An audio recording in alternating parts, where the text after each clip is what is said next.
আমার এই বিড়ালের বাচ্চাগুলো দেশি বিড়াল না, মিক্স ব্রিড। আমি চাইলে চড়া দামে এগুলো বিক্রি করতে পারি।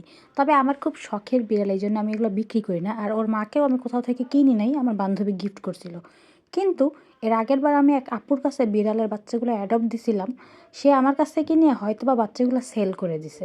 যে কারণে সে কিছুদিন পরে আমাকে ব্লক করে দিছে। এখন আমি তার সাথে কোনোভাবে কন্ট্যাক্ট করতে পারতেছি না। এখন এই কারণে এই বিড়ালের বাচ্চাগুলো আমি অ্যাডপ্ট দেওয়ার জন্য কোনো ভালো বিশ্বস্ত মানুষই পাইতেছি না।